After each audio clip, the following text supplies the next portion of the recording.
கர்த்தர் நம்மோடு கூட பேசுவாராக. ஹல்லேலூயா, ஆமென். கர்த்தருக்கு மகிமை. ஆமென். எனக்காக யாவும் செய்து முடிக்கும் என் தேவன் நீர் இருக்க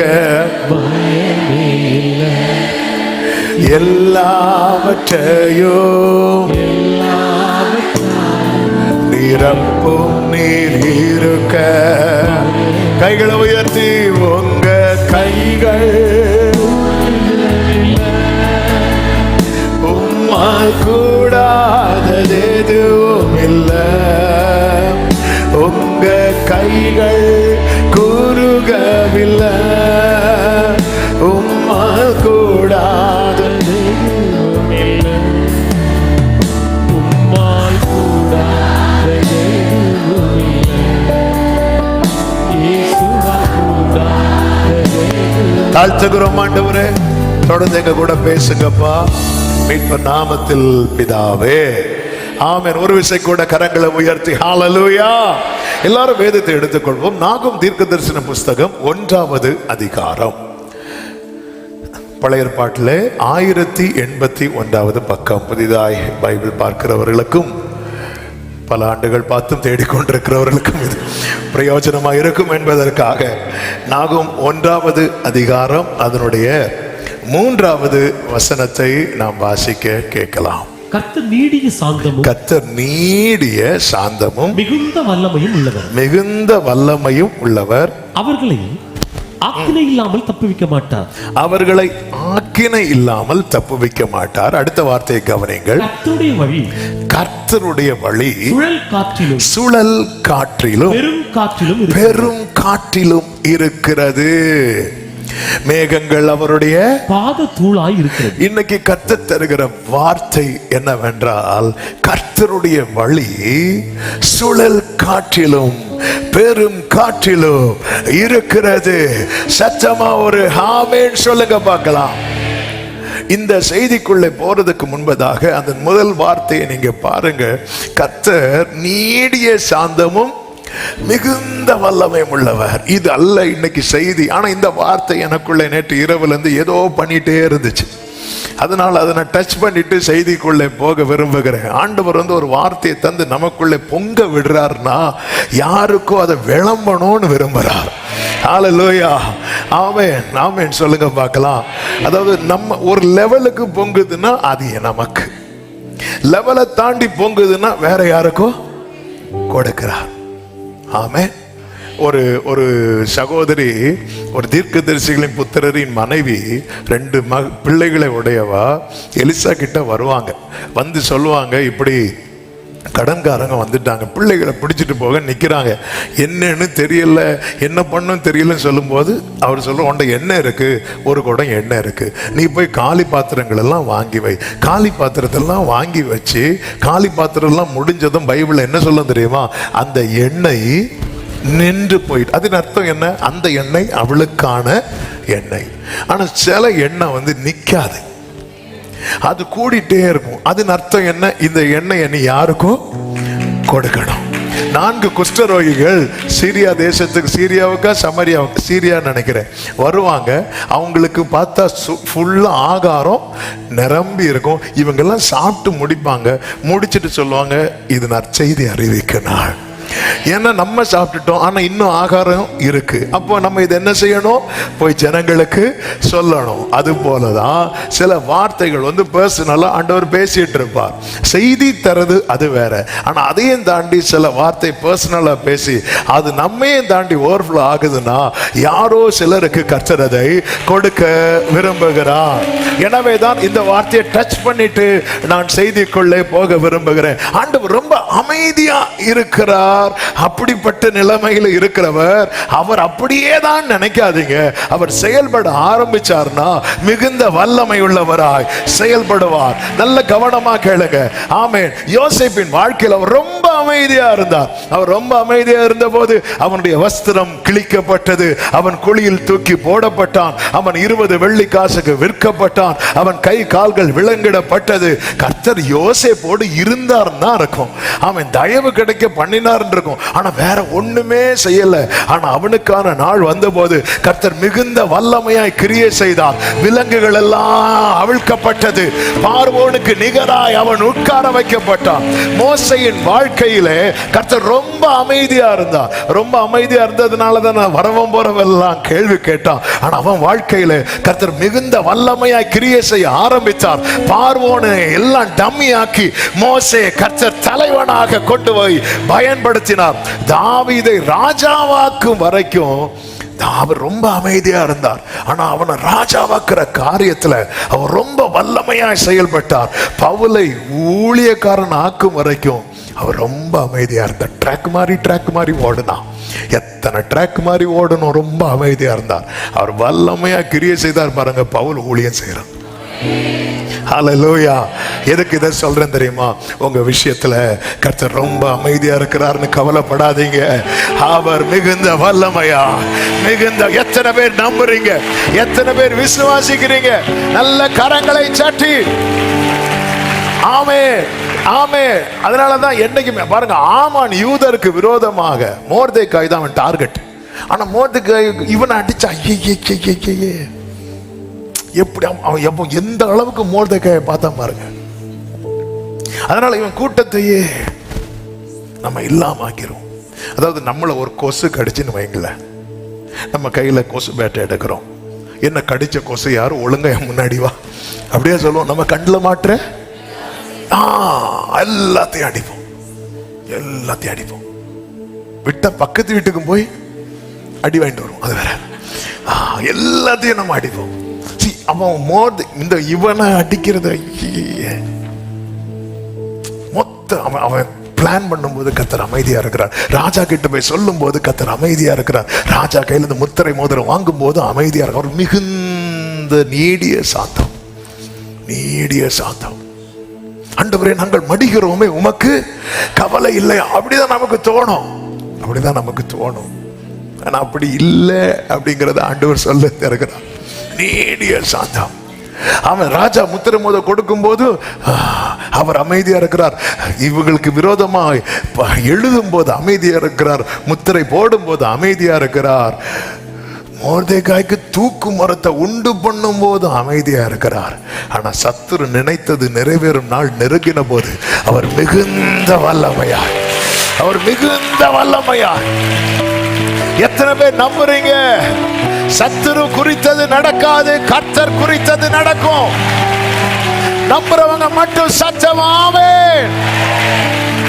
அதே போல இதனுடைய இன்னொரு பக்கத்தையும் கண்டிப்பாக சொல்லி ஆக வேண்டும். பைபிள் எப்பவுமே பேலன்ஸ்டா. நம்ம வழி மாறி போகும் போதெல்லாம் அவர் ரொம்ப அமைதியா இருக்கிறார் தெரியுமா? அதன் அர்த்தம் நீ எப்படி போனாலும் பரவாயில்லடான்னு கிடையாது. ஆமென். அவர் மிகுந்த அமைதியா இருக்கும் போதே நம்ம ட்ராக்ல வந்துட்டோம்னா நல்லது. அழகா சொன்னீங்க, நல்லது. அந்த வசனம் எப்படி இருக்கு? கர்த்தர் நீடிய சாந்தமும். அடுத்த வார்த்தை அவர்களை ஆக்கினை இல்லாமல் தப்புவிக்க மாட்டார்.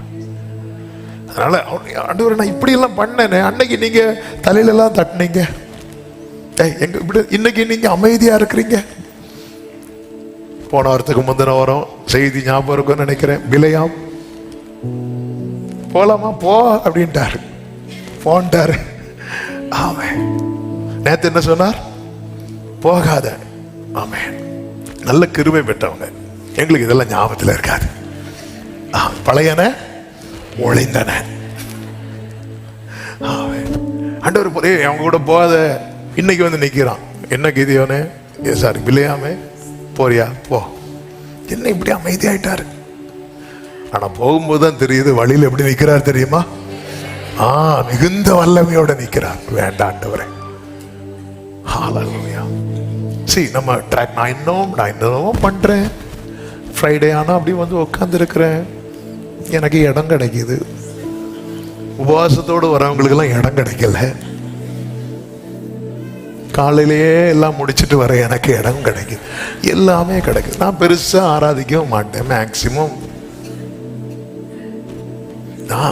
ஆனா எனக்கு எல்லாம் கிடைக்குது. ரொம்ப அமைதியா இருக்கிறாரு அவர். என் விஷயத்துல என்னெல்லாமோ பண்றேன். விட்டா சர்ச்சில் இருந்தே கேமும் விளையாடுவேன். எனக்கு மட்டும் ஹல்லேலூயா. அவருடைய கிருபை இருக்கு தெரியுமா?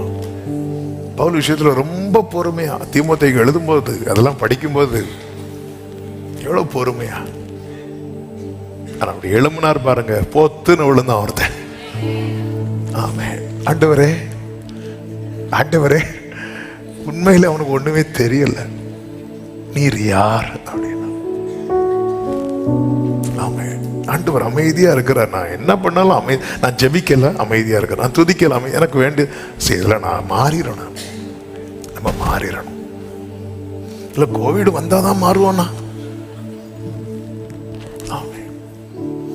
இல்ல யோனாவை போல என்ன கடல்ல தூக்கி போட்டாதான் இல்ல, அமைதியா இருக்கும் போதே மாறிடணும்.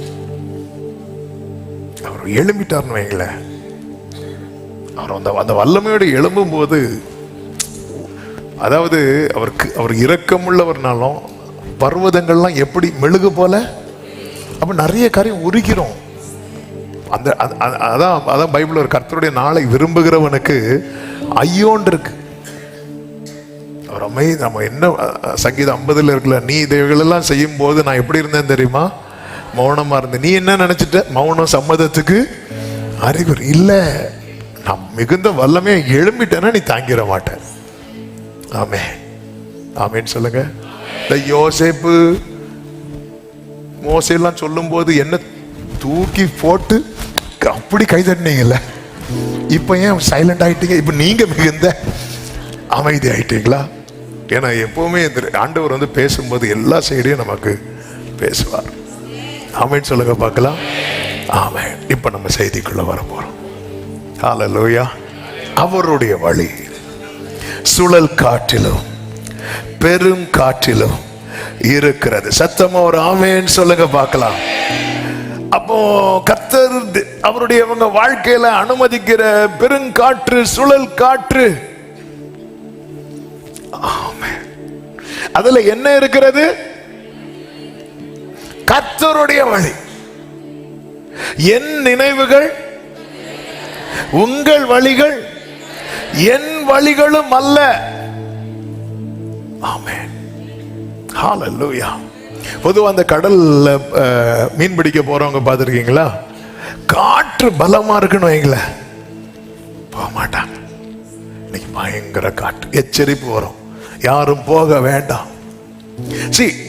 கடல்ல மட்டும் இல்ல, நம்மளே அப்படிதான். சிலர்லாம் இருக்கிற சைஸுக்கு எலியா மாதிரி சுழல் காட்டு தூக்கிட்டு போற ரேஞ்சில் தான் இருப்பாங்க. இந்த காற்று இருக்குல்ல, இந்த உலகத்தின் பார்வையில ஆண்டவர் என்ன உங்களை ஆராதிக்கிற உங்க பிள்ளை இல்லப்பா, என் வாழ்க்கையில ஏன் ஆண்டவர் இந்த சுழல் காற்று, என் வாழ்க்கையில ஏன் ஆண்டவர் இந்த பெருங்காற்று? இந்த பெருங்காற்று, இந்த சுழல் காற்று என்பது ஒரு பெரிய பாதிப்பை கொடுக்கக்கூடியது, பெரிய பாதிப்பை கொடுக்கக்கூடியது. கடந்த நாள்ல இந்த வார்த்தையை ஆண்டவர் நினைவிலே வைத்த வார்த்தை, இதிலே என்னுடைய வழி இருக்கிறது என்று கர்த்தர் சொல்லுகிறார். எனவே கர்த்தர் உங்க வாழ்க்கையில் அனுமதிக்கிற காரியத்தை நீங்க கொஸ்டின் பண்ணாதீங்க. ஆரம்பத்தில் அது புரியாது, ஆரம்பத்தில் நஷ்டம் போலதான் இருக்கும், ஆரம்பத்தில் இழப்பு போலதான் இருக்கும், ஆரம்பத்தில் வேதனையானதுதான் இருக்கும். ஆனால் இன்று நிர்மூலமாகாமல் இருக்கிறோமே, ஒன்றை புரிந்து கொள்ளுங்கள், அவருடைய வழி சுழல் காற்றிலும் பெரும் காற்றிலும் இருக்கிறது. சத்தமா ஆமென் சொல்லுங்க பார்க்கலாம். ஹல்லேலூயா. வழி பிறக்கும். ஏசாயா 27:8 சொல்லப்பட்டிருக்கிறது, தேவரீர் ஜனத்தை துரத்தி விடுகையில் மட்டாய் அதனோட வழக்காடுகிறீர். மட்டாய்னா அவர் ஒரு லிமிட்டா தான் வழக்காடுறார். ஏன்னா அவருடைய ஜனம் அழிஞ்சிடக்கூடாது. ஏன்னா ரொம்ப ரொம்ப தியானிக்க வைத்த வார்த்தைகள் ஒன்று, எகிப்திலே பண்ணாத தப்பையா இஸ்ரவேலர்கள் வனாந்திரத்தில் பண்ணிட்டாங்க? எகிப்திலே கர்த்தர் யாரையாவது இஸ்ரவேலரை அழித்தார்னு பைபிள்ல இருக்கா? இல்ல. ஏன்னா எகிப்தில் அழிஞ்சான்னு வைங்களேன், அவன் ஆத்மாவுக்கு இளைப்பாறுதல் கிடைக்காது. எகிப்தில் அழிஞ்சானா முடிஞ்சது. ஆனா எங்க கொண்டு பனிஷ்மெண்ட், அவர் பனிஷ்மெண்ட், எகிப்துல பனிஷ்மெண்ட் பார்வோனால கிடைச்சது, வனாந்தரத்துல பனிஷ்மெண்ட் யாரால கிடைச்சது தெரியுமா? கர்த்தரால. சங்கீதத்தில் இருக்க அவர்கள் கேட்டதை கொடுத்தார்கள், அவர்கள் ஆத்துமாக்களிலோ இளைப்பை அனுப்பினார் அப்படின்ற. நீ போதண்டா வாழ்த்த மோசையே சொல்லுவார்ல, நீ போதும் வா. எகிப்துல டீல் பண்ணது வேற, வனாந்தரத்துல டீல் பண்றது வேற. இந்த காற்று ஒரு பக்கம் தண்டனையாக தான் இருக்கும், ஒரு பக்கம் சிலதெல்லாம் அடிச்சுட்டு போறது போலதான் இருக்கும், ஒரு பக்கம் எடுத்துட்டு போறது போலதான் இருக்கும். ஆனா இதுல என்ன இருக்கிறதுன்னா God's way, தேவனுடைய வழி. நம்ம நினைக்கிறதே கிடையாது. ஆமென், ஹல்லேலூயா. கர்த்தருடைய வழி. ஜனத்தை வழக்காடுகையில் மட்டாய் அதனுடைய வழக்காடு கொண்டல் காற்று அடிக்கிற நாளிலே கடுங்காற்றினால் அதை என்ன செய்கிறார் தெரியுமா? விலக்கி போடுகிறார். ஒரு கடுங்காற்றை அனுப்புகிறார், ஒரு கடினமான சூழ்நிலை அனுப்புகிறார். என் ஜனமாகிய குமாரத்தை நான் எந்த பிரகாரம் நடத்துவேன்? உபத்திரவத்தின் குகையிலே உன்னை நான் தெரிந்து எடுத்தேன். கடுங்காற்று. இதனால் என்ன உண்டாகிறது? 9வது வசனத்திலே சொல்லப்பட்டிருக்கிறது, ஆகையால் அதனால் அவர் அடிக்க அனுப்புறார் பாருங்க, ஒரு கடுங்காற்று, ஒரு கடினமான சூழ்நிலை. அதனால் யாக்கோபின் அக்கிரமம் நிக்கிரகம் பண்ணப்படும். இதனுடைய ரிசல்ட் தான் 6வது வசனத்திலே சொல்லப்பட்டிருக்கிறது. யாக்கோபு வேர் பற்றி இஸ்ரவேல் பூத்து காய்த்து உலகத்தை பலனால் நிரப்பும் நாட்கள் வரும். ஆண்டவர் அனுமதித்த சுழல் காற்று பெருங்காற்றினால் உண்டான நஷ்டத்தை மட்டுமே பார்த்து கொண்டிருக்கிற சில உள்ளங்களுக்கான தீர்க்க தரிசன வார்த்தை. இது உனக்கான நஷ்டத்தின் காற்று மட்டுமல்ல, இதிலே கர்த்தருடைய வழி இருக்கிறது. இந்த பெருங்காற்றிலே கர்த்தருடைய வழி இருக்கிறது. இந்த சுழல் காற்றிலே நம்புறவங்க மட்டும் கர்த்தருக்கு மகிமை. இழப்பை மட்டும் பார்த்து, நஷ்டத்தை மட்டும் பார்த்து, வேதனையை மட்டும் பார்த்து, சோதனையை மட்டும் பார்த்து, ஆமென் ஆமென் சொல்லுங்க பார்க்கலாம். ஹல்லேலூயா. ஆமென். ஆண்டவர் இப்படி ஒரு காற்று அடிக்குது, அடிக்கு மேல அடி காற்று அடித்துக் கொண்டே இருக்கிறது. ஆமென். எத்தனை போராட்டம், எத்தனை சேதங்கள், எத்தனை சேதங்கள். ஹல்லேலூயா. ஆமென். எத்தனை சேதங்கள். கர்த்தர் எனக்கு தருகிற வார்த்தை, இதுல இருக்கிற நஷ்டத்தை நீ ரொம்ப பார்த்துட்ட, இழப்ப நீ ரொம்ப பார்த்துட்ட, வேதனை நீ ரொம்ப பார்த்துட்ட, சோதனை ரொம்ப பார்த்துட்ட, எழும்ப முடியாம இதன் ஒரு பக்கத்தை மட்டும்தான் நீ பார்த்துட்டு இருக்கிற. இதன் மறுபக்கத்தை நீ பார்க்க போகிறாய். ஓ 2026 இந்த பெருங்காற்றின் நோக்கத்தை அறிய போகிறாய். இந்த சுழல் காற்றின் ஆமென் சொல்லுங்க பார்க்கலாம். ஹல்லேலூயா ஹல்லேலூயா. ஆமென். ஒரு பெருங்காற்று, ஒரு மெதுவான தென்றல். நம்ம எதை விரும்புவோம்? நம்ம எப்படி பாடுவோம் தெரியுமா? மெதுவான தென்றல் கொடுங்காற்றாய் மாறி அடித்த வேளையிலோ எனக்கு. எல்லாருமே அதை தான் விரும்புவோம். ஆமென். அதாவது இன்னும் நிறைய பாடுவோம். அதில் ஒரு மழையும் தோராதிருந்திட்டில்ல ஒரு காற்று மட. இதுதான் நம்பிக்கை. உன் வாழ்க்கையில காற்று நிக்கும்பா. நம்ம காத்து நிக்கிறது இல்ல, இந்த காற்று அடிக்கும் தெரியுமா, அது நிக்கும். அதுக்கிறது நம்பிக்கை. புயலுக்கு பின் ஆமை. இதெல்லாம் நமக்கு ஹோப்பு கொடுக்குது. ஆனா ஆண்டவர் ஏன் இந்த புயல், ஏன் இந்த பெருங்காற்று வாழ்க்கையில? அவன் ஒரு பெருங்காற்று திடீர்னு அடிக்கும் பாருங்க, திடீர்னு அடிக்கும். கஷ்டப்பட்டு கூரை எல்லாம் போட்டிருப்பாங்க, அடிக்கிற அடியில கூரையை காணாது. எத்தனை இதுல ஒரு பக்கத்துல இருக்கிற நஷ்டத்தை மட்டும்தான் நம்ம, அதாவது ஒரு பக்கம் தான் நம்ம பார்த்திருக்கிறோம். இதுதான் அப்படியே கண்ணை திறக்க வைக்குது. அதாவது மொத்த பக்கமும் முடிஞ்சுன்னு நினைக்கிறோம். ஒரு காற்று அடிச்சதுல ஒரு மரம் விழுந்து, மரம் முறிஞ்சு கூரையில விழுந்ததும் மொத்த பக்கமும் முடியுதுன்னு நினைக்கிறோம். ஒரு காற்று, ஒரு இழப்பு, ஒரு நஷ்டம் எல்லாம் மொத்த பக்கம் அல்ல, ஒரு பக்கம் தான் நீ பார்த்துருக்கிற. 2025 வர நீ ஒரு பக்கம் தான் பார்த்துருக்கிற. இதன் மறுபக்கத்தை பார்க்க போகிறாய். இதிலே கர்த்தருடைய வழி இருக்கிறது என்பதை. இப்போ பவுலும் 275 பேருமாக கப்பல்ல பயணிக்கிறாங்க. பவுல் சொல்றார், இந்த ட்ராக் வேண்டாம், இந்த ட்ராக்ல பயணிப்பது தேவனுடைய சித்தம் இல்லை. ஆனா மாலுமி சொல்றா, வெதர் நமக்கு சாதகமா இருக்கு. வேதம் சொல்லுகிறது, அப்போஸ்தலர் 27வது அதிகாரம் அதனுடைய 13வது வசனத்தை வாசிக்கலாம். தென்றல் மெதுவாய் அடித்தபடியால் தாங்கள் கோரினது கைகூடி வந்தது என்று எண்ணி விட்டு பெயர்ந்து கிரேத்தா தீவுக்கு அருகாக ஓடினார்கள். காற்றை வைத்து நாம டிசைட் பண்றோம், ஆண்டவர் டிசைட் பண்ணி காற்று அனுப்புகிறார். நான் மறுபடியும் இந்த வேர்டை சொல்றேன், காற்றை வைத்து நாம டிசைட் பண்றோம் அல்லது சிச்சுவேஷனை வச்சு நாம தீர்மானம் எடுக்கிறோம். ஆண்டவர் தீர்மானித்து கிளைமேட்டை சேஞ்ச் பண்றார். ஆண்டவர் ஏற்கனவே திட்டம் பண்ணி, எத்தனை பேர் நம்புறீங்க?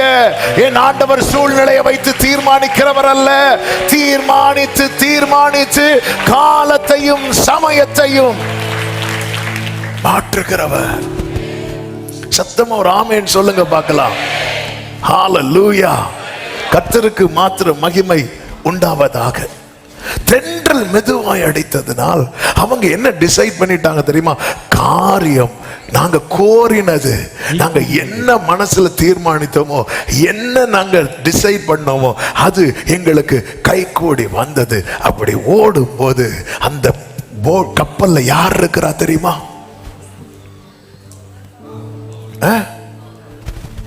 ஏதோ நீங்க இருக்கிறது போல அந்த கப்பல்ல யார் இருக்கிறா தெரியுமா? சத்தமா சொல்லுங்க. பவுல் இருக்கிறான். அப்ப பவுல் எங்க போகணும்னு தீர்மானிக்கிறது யார் தெரியுமா? கர்த்தர். அழைக்கப்பட்டவன் எங்க அழைக்கப்பட்டவன நல்ல கவனிங்க. உங்க மேல அழைப்பு இருக்கும் பட்சத்தில் உங்களை சுத்தி இருக்கிறவங்க உங்களை ட்ராக் மாதிரி கூட்டிட்டு போனாலும் கர்த்தர் காற்றை அனுப்பி